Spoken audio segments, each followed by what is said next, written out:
He the best in the world, family. My dog plays so well, I had to cop me a jersey. Now, I'm going to be honest, Fred, this cost me some money. It cost me some money. So I expect, you know what I'm saying, a little check to be hit in my mail, a little direct deposit, something like that.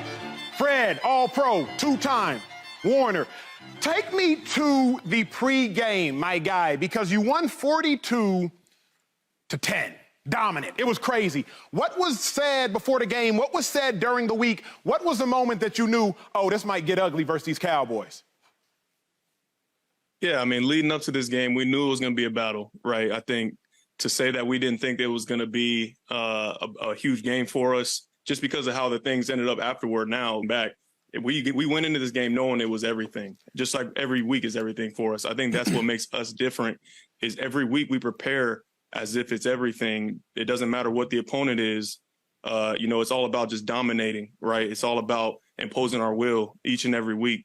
We're not worried about the win. It's as funny as that is to say, we're worried about what produces that win. And so I think that's what the message was throughout the week. In pregame, you could tell everybody was feeling it. The vibes were high, and you saw the outcome.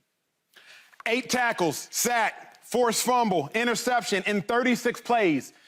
Let me say it again. 8 tackles, a sack, a forced fumble, an interception in 36 plays. Count them up. Best game I have seen you play, and you know straight up and down. I watch every single snap. I watch all your games. You're the best linebacker in the league. But that's the best game I've seen you play.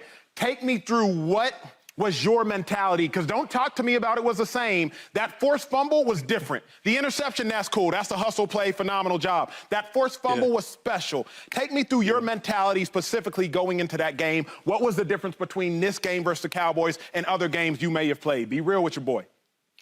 Yeah, I'll be real with you. I think back in my second season, I'm going to take us back a little bit. We added a guy by the name of Quan Alexander, and he meant a lot to me, as a teammate, as a friend, and he brought a lot of things out of me, and I learned a lot from him.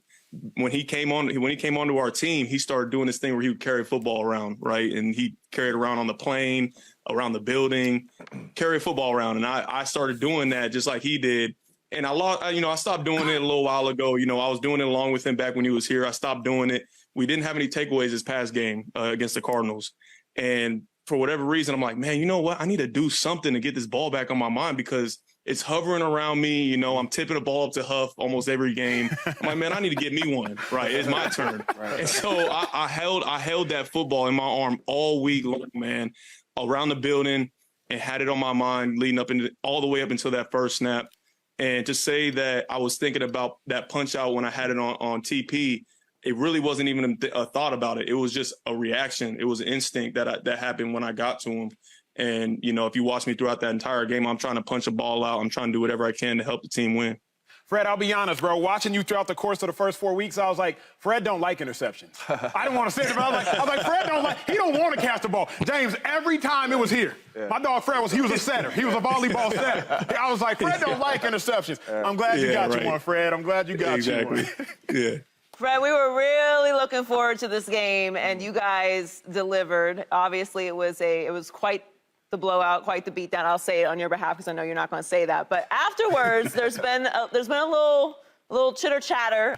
Ooh. Okay, so obviously, obviously there have been some thoughts shared. What is Getting hot in here. Getting hot. Is it steamy? Is it personal? Is it personal, or are we just getting some reactions from a very bad loss?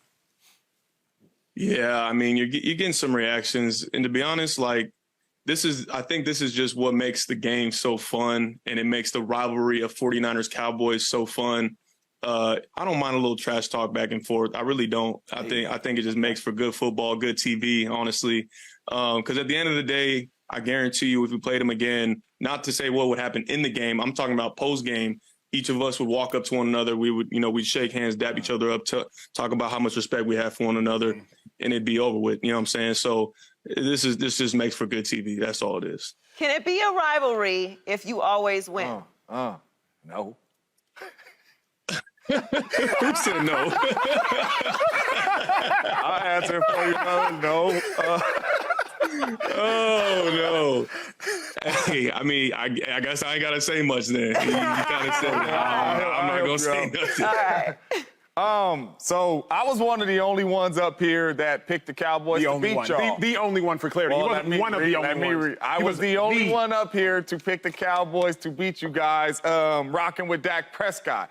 You all in my pockets now, Fred, because I bet dinner. I owe Shady dinner, any steakhouse he want with him +5. So you know the bill gonna be nice and healthy, which is all There you good go, though, Shady. man. Well done. But you played against a lot of talented quarterbacks in this league since you've been in the league. And I've been one of the ones up here also that, can Brock Purdy come from behind? Can Brock Purdy be that dude to bring the Niners back if they get behind in the game?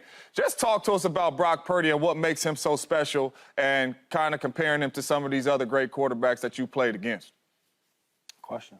Yeah, Brock Purdy, man. I could sit up here and give a dissertation all day long about Brock Purdy, but I think the one thing that really can drive the point home is he is the leader of our team. As a second-year quarterback, as mystery relevant, Big, yeah. that is the guy in this entire team and at which this entire thing operates. And to say that about a guy this young in his career, somebody who was drafted in the 7th round, I think speaks volumes, especially with how talented of a roster we have, how veteran of a group we have. I have no doubt in my mind that it doesn't matter what the situation is in a game, that he's ready and prepared for it week in and week out. If we had to have a slugfest in that game against Dallas, I know for a fact that he would have been ready for it. He's wired all the way the right way. He plays the game and shows up every day for the exact right reasons that you want your quarterback to do it. He's like the least of my worries. Yeah, well, I said that Brock Purdy was the second best quarterback in the NFC, and now that people are starting to agree with me. I like that. Fred, first of all, I'm going to give you your respect and your love and your flowers. You're a beast. I love watching players that play at a high level. I wish I could have competed against you, so I just want to give you your flowers for that. But I want to ask you a question. So last year, when Brock Purdy took over, right, as the quarterback, you said, they asked you, would he be ready? And you said yes. He plays against the best defense of the NFLs. He got to be ready. So I was thinking, man, the preseason, right, when you guys are in camp and you're going against the top defense and the top offense. A lot of teams don't have that. We have superstars on the top offense and superstars on the top defense. Has that kind of prepared you, I think, or not you, but your team, for this season as far as going against a guy like McCaffrey in coverage? Running through the holes to try to go against a dude like Trent Williams. All them different things. Has that guys helped you guys out, I think, for this season? Yeah, absolutely. And I didn't know how good we were going to be. I didn't know how great, especially our offense was going to be, but I had an idea of how complete of a team that we were developing, because in the past, it's always been, top defense in training camp. And you know how training camp goes too, especially early in training camp, the defense usually has the upper hand. But there was a lot of days in practice where the offense was kicking our tail. They was getting after us. And that lit a fire, not only in me, but in the defense. And it's just that healthy competition, iron sharpening iron every single day. And the talk around the team was always us starting fast, us being ready, us not having to take some sort of adversity early in the season to get us going. We were going to be locked in, dialed in from the very start of this season. And that's what you've seen. Right. One thing, when I watch you play, it looks like you're a film junkie. You know what play is about to happen next. So I want to ask you this. When you watch the Cowboys offense, because all year I've been big on the Cowboys on defense. But on offense, they're super conservative, they got a rookie at quarterback. And when you watch tape on the Cowboys, what was one of the weak points of the offense that you knew that you guys could exploit and you know that you would take advantage of? Yeah, they have been conservative to start the season. I think, obviously, given how the turnovers on offense last season hurt their team in general, they wanted to make sure that they were protecting the ball a little bit more. So they were using a lot more quick game, using a lot more gap scheme runs, trying to get the run game going. Tony Pollard is a perimeter runner. And I knew that if we got into a game where the offense got ahead and they had to try to come back, it was going to be tough for them, because that's just not how their offense is built. They're built on their defense, taking the ball away, playing big time defense, so their offense can be conservative. So it just turned into the game that they didn't want. Hey, Fred, you know how to avoid a trap on the field, and you also know how to avoid a trap in Q&A. Well done. Well done right there. Real quick, before we let you go, because we got an all-pro running back up here. You and Shady in space. Oh. He breaking the tackle. We already talked about this now. We had this convo not too long ago. I think it was during the Super Bowl, man.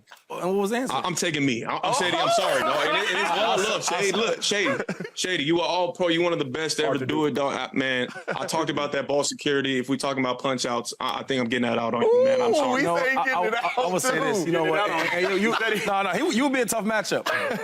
You know, I think McCaffrey's a hell of a player, and Tony Pollard, but I just play over here with 25. I mean, I had some great linebackers.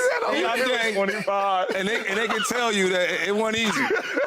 I hear It you. wasn't easy, but it was a good matchup. I think I'm gonna win that. It though, would be brother. a heck of a matchup. Hey, Fred, real quick, you and your wife, Sydney, y'all have a podcast, the Warner House podcast. Where can I listen to it? What do y'all discuss? When does it drop? The Warner House, talk to me about that, man. Take your time, because I'm interested. I want to hear about you off the field, because obviously we know you're a dog on it. Yeah, if you want to hear about me, my wife off the field, the Warner House, you can listen to it on anywhere you hear your podcast, Apple Music, Spotify, YouTube. It drops every Tuesday. And yeah, man, it's kind of just a behind the scenes look of me and my wife and things that interest me off the field aside from football and, you know, just marriage and things like that of that sort. So yeah, tune in, man. It's a good little listen, little watch. Hey, Fred, I will be a hypocrite if I don't mention this. What you gonna mention, Shady? I think the Niners I think you guys are really, really good. Coach well, got a lot of talent. Best team in the league. And some here we people say go. you guys are the top team in the NFL. They are. That's what they say. Best team in football. Week 13, though, I think you guys see a team that beat y'all last year What team is that? in the playoffs. The Eagles. Uh-huh. How that's Okay, gonna the go? Eagles. Yeah, I mean, the last time I checked, What's the date? What's the date What's the today? date, Is Andy? What's week 13. October 10th? October 10th December today? 3rd. December Oh, 3rd. Yeah. big, real soon. Yeah, December 3rd, man. That almost sounds like 2027 to me right now. That's a lot. That's a long ways away, Yeah, baby. hey, boy, you good at this, boy. Hey, boy, that's a long ways away. I ain't even worried about it. I don't even know who we play after the Browns. Debo get what we need.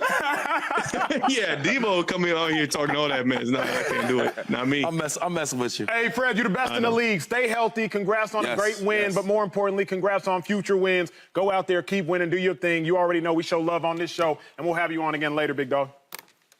Hey, I appreciate you, man. Thanks for always showing love, baby. No question, family. We'll talk soon, dude. All right, Fred. Yep. Yes, sir.